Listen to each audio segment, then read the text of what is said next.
This is the Demand Better Marketing Podcast. Remember, subscribe on Spotify, iTunes, Google Podcasts, and all of the other places you regularly get your broadcast transmissions. Remember, you can leave a question in the chat. You could have left a question on LinkedIn, but we're not live on there anymore. We might be live on YouTube. Who knows? What's been happening? It's been a little while since we did a live event. The last one had to be pre-recorded. I was meant to go live from Texas last week, but things did not work out as anticipated with the podcast in Texas, so there was no live. We just ended up with a dead week, which sucks. But today, we're back. The Canny team have been away. Myself, Adrian, Amy, and Jordan, we were all away in Texas last week. We ran a series of networking workshops. That was great. And this is kind of going to be the segue into today's topic, which is around the world in 8 simple steps. Yeah, we're parodying. Damn it, keep inventing new words. We are parodying around the world in 80 days. We're not going to do 80 tips. That would be absolutely insane, and I would be very tired, and I would definitely need a drink. But we are going to share 8 key tips on how to take your business overseas and succeed. Let's get straight into Ep.4 of the Demand Better Marketing Podcast. Tip number 1, your audience. As always, I think every Demand Better Marketing podcast so far has started with an audience. But to build a global brand, you need global customers. That is pretty straightforward.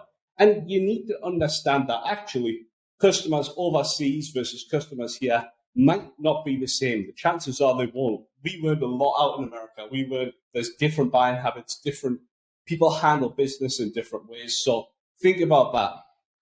But they might also have a lot of similarities to your current customer base, so use them as inspiration.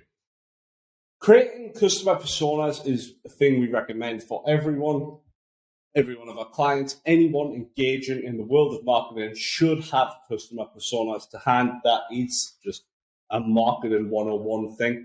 But remember, demographic, psychographic, and geographic. Do those things change? Do the problems your customers face do they change if you go over to the Middle East? Do they change if you go over to Dubai? Is the psychographic the same? Are things changing there? And obviously, the geographic changes. That goes without saying. But start everything with your audience. Relook at your customer personas. If you need to add, tweak, or amend, do so and take things from there. Next up, it's kind of like a rerun of the brand strategy episode at this point. Your competitors.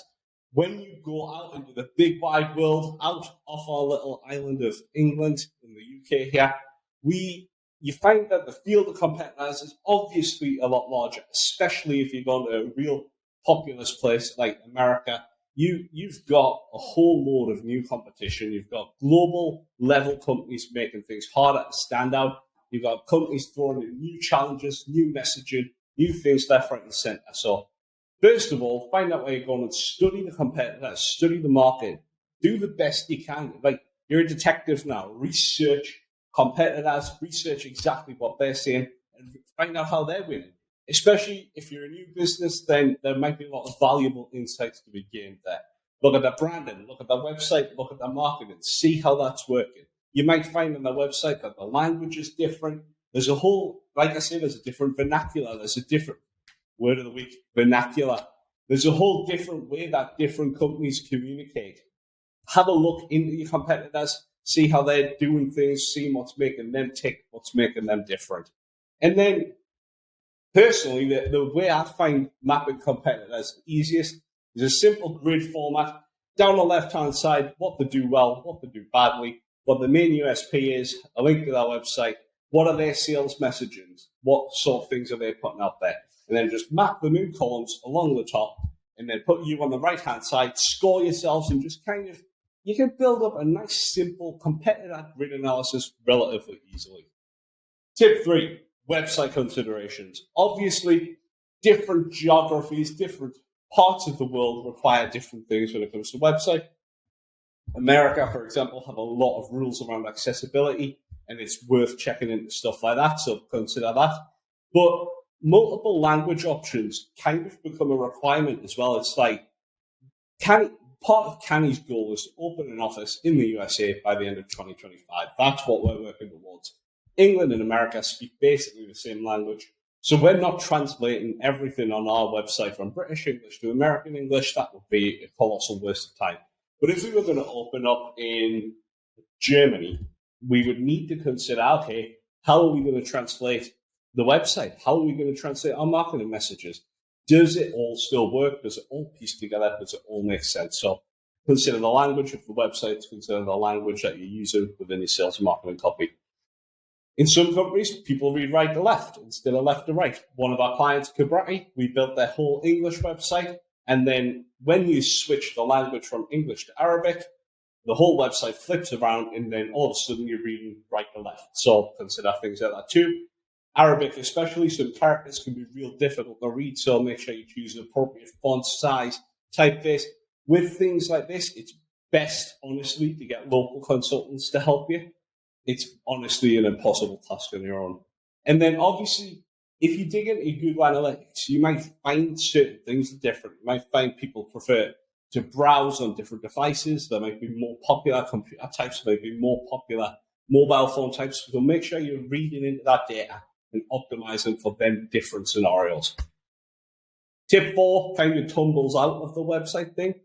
If you're running an e-commerce website, there's another whole range of factors. So right now, let's pretend you're selling vegan dog food to companies in the UK or people in the UK. Fairly straightforward. You've got 1 or 2 maybe delivery options, next day and normal pace, whatever the hell it's called these days. But as soon as you open up the borders and you start going overseas, you've got worldwide delivery options to consider. There's millions of different shipping suppliers depending on which countries you're going to. You've got tax differences and tax implications to consider. Things that you might overlook are often stuff like your product imagery. Like if you've got a man wearing a suit in the UK, do you need a different type of man, a different model to kind of make that universal connection? Product descriptions, and then, meeting regulations. You've got a whole bunch of different e-commerce factors that really you need to think about. The imagery is a massive one that until we were talking about this for this podcast, I hadn't considered, but you will find, I noticed this on a trip in Texas. If you browse Audible in the UK, Audible has a white background. It uses really clean pictures of books and some really simple typography. If you log into Audible in the US, it's got a dark background with a gradient. The images are loud. The text is massive. It's shouty and flashy. So the way you present your website and the way you present your products and imagery probably needs to be different to appeal to very slightly different markets. Worth considering for sure. The global market in itself, this is such a big topic that at some point we will dive into this. But you've got a few considerations when it comes to the actual marketing of your business, your service, or your product. You have physical and non-physical things like, do you need to go out to the market? Do you need to be in our case? Did we need to go to the USA? In my opinion, yes, we did. There are a lot of benefits to being in play in the market. You can go to networking events, you can host meetings. Obviously, you can do all this sort of thing on Zoom, on Slack, but it's really not the same as shaking hands, meeting for a beer, meeting for a coffee. You kind of get a real personal level of depth. That's important. But then the non-physical marketing stuff, your content, your social, your website, how does that all need to change? What do you need to be saying? What do you need to be putting out there? Obviously, in the UK, print advertising is pretty much dead at this point. But if you're advertising out of home, or you're advertising in magazines, etc., which places do you need to be in those markets? Is print advertising a massive thing in India? Or you're missing out if you don't do it? In the UK, you probably aren't going to be too worried if you don't do it. But other cultures, other different places around the world have different things popping off. So it's worth checking that out. There's a stat that Chris has handily pulled together here. 4.7 billion people around the world now use social media. 227 million new users have come online within the last 12 months. That's absolutely massive. So thinking about your social and your social strategy, how are you going to win the market share? 227 million in the last 12 months. That's absolute, wow. that's actually insane. But how are you going to win your share of that? What are you going to do that's different in the UK versus in Canada, versus in Australia, versus in South Africa? You need to consider all of this, and it all falls back into your marketing strategy. Number 6, sales approach. This is something we learned a lot and we laughed a lot in America about this. So Canny's whole sales approach, we're massively about inbound. We direct everything inbound. We've done no or very little, it's not fair to say no, outbound marketing ever. We literally direct traffic to the website and then hope or try and drive inquiries through. That is just how we work. So when we went to the States, we were shocked to find and have conversations with people where they were kind of like, oh, what we do is just pick up the phone and hammer until we get a meeting or a proposal in place or something like that. So depending on where you're going in the world, you've got sensitivities around the sales approach.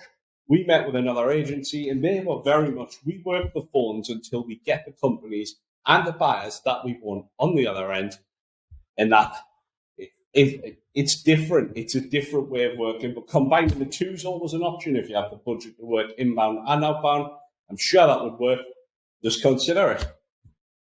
7, cultural differences. This probably goes without saying, but terminology in other languages might be interpreted one way or the other. I know in China, I think it's the color white in China is often associated with death and mourning, so got to be careful with things like that. I know that's a really extreme example, but you've got to consider things like this. When we were in the States, Amy was having a real difficult time getting understood by the Americans. She kept trying to order rosé wine. That just does not fly in America. They don't know what rosé is. That was not happening.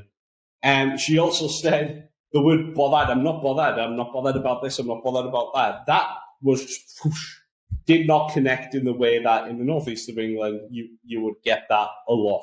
So there are cultural differences, different sorts of words that people use. I think my accent's super strong. I don't hate my accent, but it is very much a Geordie accent. There's no getting around that.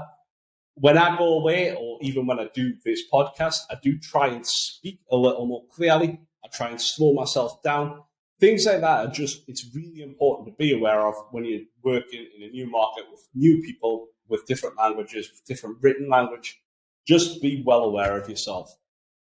Number 8, the final thing here, globally building relationships. It doesn't matter if you are in a small office, in a room like this where it's just me and Chris. Building relationships, talking and communicating is always key.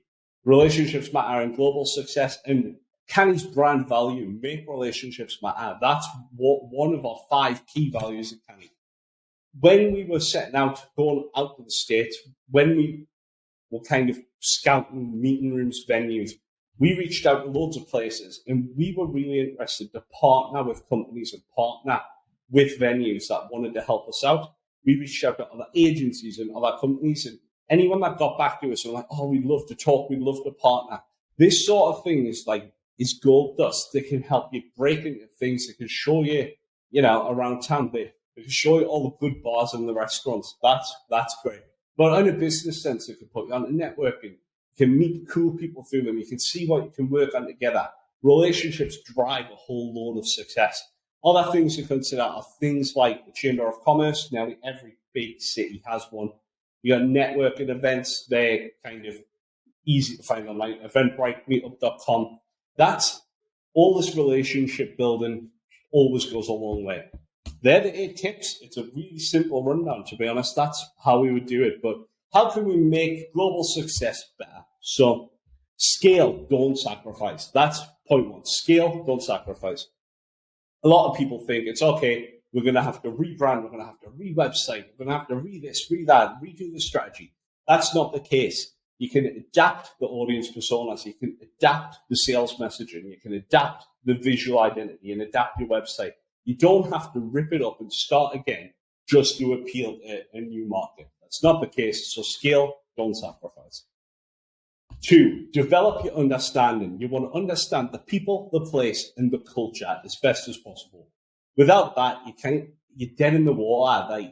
You have to understand the people you're trying to appeal to, the place where you're trying to sell, and the culture that you're selling into.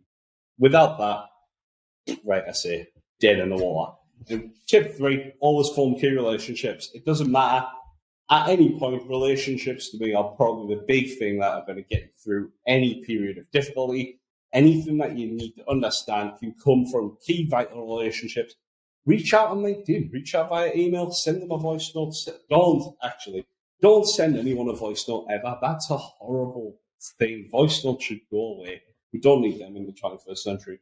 Text message, email, LinkedIn, you know what you can do. Q&A time. If there's anything in the chat, I will check in a minute, but we've got 3 kind of submitted questions already. We were doing this episode. Chris prepared some questions. So, is it difficult to market products to people in other countries? No, it's not. Marketing is marketing is marketing. If you know the data, you know the stats, you can test, adjust, and go from there. What's difficult is selling products in other countries. So, jumping through all the legalese, the loopholes, the import, the export, all of that shite that comes with going overseas, that's more difficult than products, the actual marketing itself. How important is global branding to global success? Massively important. As a branding agency owner and founder, I can't say that branding's not important. Branding is key to everything you do. Your brand strategy is important. Your brand identity design is important. Your branding and website is important. There's no getting around it. Brand is important. How important? Very. There's no other answer to that. Where do I even start when taking my business overseas? Okay, we started by blogging and then accidentally ended up in Japan. That's just how it happened. We were writing, guy in Japan that liked our work, seen our work, liked the fact we were underdogs, liked the fact that we hadn't done any work in Japan, offered to fly us over. We went, we made Shodai, great project, great opportunity, loved it. That's probably not how most people are going to start. Since then, we've looked at how our exporting might look, what the plan and the strategy is. We've got a kind of Miro Gantt chart on the go, but you can reach out to the DIT in the UK, Department for International Trade. I'm saying DIT very slowly because I think that's their current name. They used to be called the UKTI, or it's the other way. They offer lots of free coaching classes. They have trade advisors that will come out and see you. Basically, hook up with them, hook up with the local networks, and that's all there is to it. Remember, don't settle for less. Demand better, more. Oh, hang on. Before we go into the sign-off, was there any questions in the chat? I bet there's not. Nah, there's 7 people here. None of them have a question. So, on the subject of global marketing, remember, don't settle for less. Demand better marketing. Tune in next Wednesday, 4 o'clock. We'll either be live or pre-recorded. Hopefully we'll be live. I like the pressure. And we'll see you then.